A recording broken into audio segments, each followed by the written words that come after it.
Oui, bonjour. Dans cette vidéo, je vais vous montrer un petit peu des fonctionnalités qui sont très utiles dans la gestion d'un site web. Alors, pour la gestion d'un site web, moi j'utilise Laravel qui est un framework. Alors, l'utilité d'un framework, c'est de pouvoir gérer une multitude d'informations, beaucoup de pages web, donc en un temps record, c'est-à-dire la mise en place. Je parle de la mise en place surtout, puisque Laravel, comme Symfony, est un framework qui est basé sur le modèle d'architecture MVC. MVC, ça veut dire modèle, vue, contrôleur. Donc ça veut dire qu'on gère la vue, là comme vous voyez le menu, etc., le style de la page. Donc ça c'est la vue. Ensuite le modèle, c'est le modèle avec les fonctions qui permet par exemple d'exécuter des requêtes MySQL. Et du coup, ces requêtes, donc il faut créer ce qu'on appelle des contrôleurs. Donc du coup, on a aussi des contrôleurs à réaliser qui va vous permettre de mettre en place des fonctionnalités qui sont soit utiles uniquement pour une page web dédiée, ou soit pour l'ensemble du site. Donc on peut vraiment manipuler les données comme on le souhaite. Alors là, par exemple, la fonction que je vais vous montrer, c'est ce qu'on appelle la restriction d'accès sur une page. Là, par exemple, je veux aller dans ce menu, je clique là-dessus, donc du coup, il me ramène automatiquement à une page de connexion. Donc du coup, cette page de connexion, elle se fait grâce à ce qu'on appelle un middleware, c'est-à-dire un système qui va filtrer les accès, qui va contrôler, qui va mettre des accès aussi sur les contrôleurs et surtout rendre la gestion des URL sécurisée ou soit flexible. Là, par exemple, du coup, moi, je me connecte avec mes coordonnées et du coup, maintenant, je vais pouvoir avoir accès complètement à toutes les pages. Là, par exemple, je veux aller dans refroidissement et là du coup maintenant j'ai accès au contenu de la catégorie là c'est refroidissement. Donc si je veux avoir un peu plus de détails là-dessus, donc tout ça c'est des informations qui sont gérées par la base de données. Donc du coup là si on veut des informations de la sonde de température, donc moi du coup j'ai rentré des informations là-dessus et je peux avoir accès. Là j'aurais pu aussi compléter ce qu'il y a la ligne d'en bas parce qu'elle est pas, on voit qu'il manque des informations. Donc ça c'est très bien en fait si on veut gérer rapidement des informations provenant d'une base de données. Là par exemple là-dessus entretien ce qui permet en fait d'avoir des champs calculés. Là par exemple ça c'est un champ calculé qui est là, et là pareil une durée calculée. Là je sais par exemple qu'en 2026 la vidange a été faite le 17 janvier 2024 et donc du coup calculé avec le nombre de mois, la durée en fait théorique d'une vidange, elle est de 24 mois, donc du coup il calcule automatiquement. Bon, ça c'est réalisable dans le code, tout simplement. Alors ça c'est une première fonctionnalité. Maintenant je vais vous montrer autre chose concernant Python, puisque grâce au web et grâce à Python on peut gérer aussi des scripts Python dans des pages web. Là par exemple du coup c'est une application. Je vais retourner un petit peu au début parce que je voudrais vous montrer en fait une autre fonctionnalité. C'est une fonctionnalité là que j'ai intégrée. Bon, ça c'était un site que j'avais réalisé pour moi pour gérer des données concernant les compétences anciennes pour les bacs pro. Du coup, des informations, par exemple là, si je vais dans la séquence, toutes ces informations, c'est des informations calculées. Là, ce que vous voyez en vert, en fait, ça a été calculé.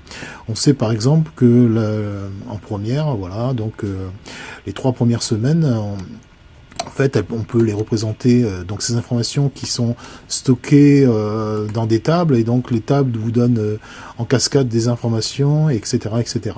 Donc toutes ces informations peuvent être gérées directement à partir de la base de données. Alors, ce que je veux vous montrer, c'est la liste des dossiers.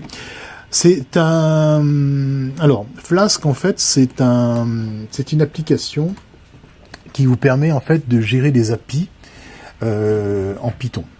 Qui permet de gérer les API en Python. Du coup, là par exemple, je vais exécuter un code Python dans cette page web, donc c'est tout à fait possible, en mettant en place un serveur Flask. Donc il faut que le serveur à la base il fonctionne. Du coup, là par exemple, il va permettre de gérer en front-end des informations liées à la base de données, etc., etc. Et en back-end, par exemple, si on met en place des API pour communiquer avec Python, on va pouvoir faire, par exemple, gérer des fichiers, gérer, par exemple, des fonctionnalités Windows.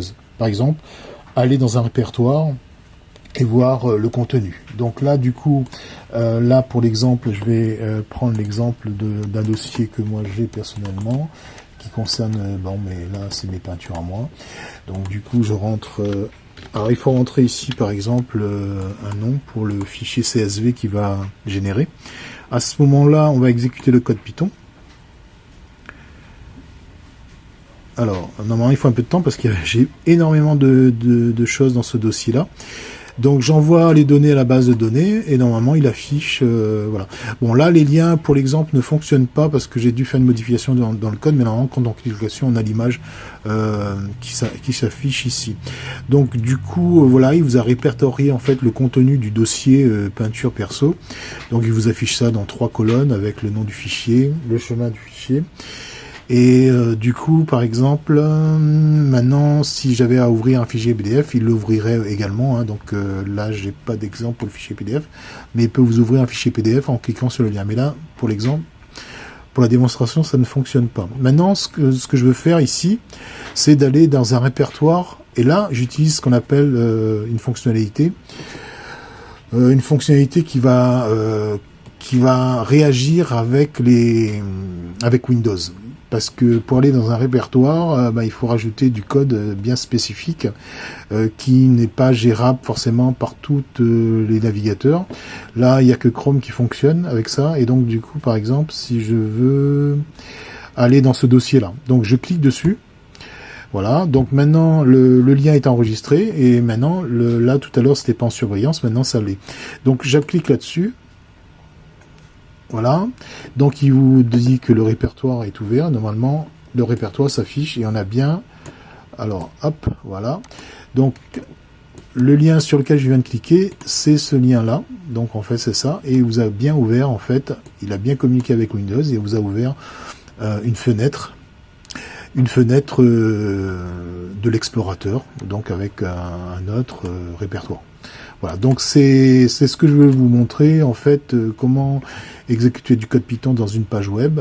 Et donc là, si on peut exécuter ce type de code, on peut exécuter n'importe quel type de code, simplement qu'il faut mettre en place un serveur Flask qui va gérer le front-end et d'une autre manière le back-end pour tout ce qui est communication, par exemple, avec Windows. Voilà, donc c'est ce que je voulais vous montrer dans cette vidéo. Donc toutes ces fonctionnalités sont réalisées en PHP, en JavaScript, avec le framework Laravel et avec un peu de code Python.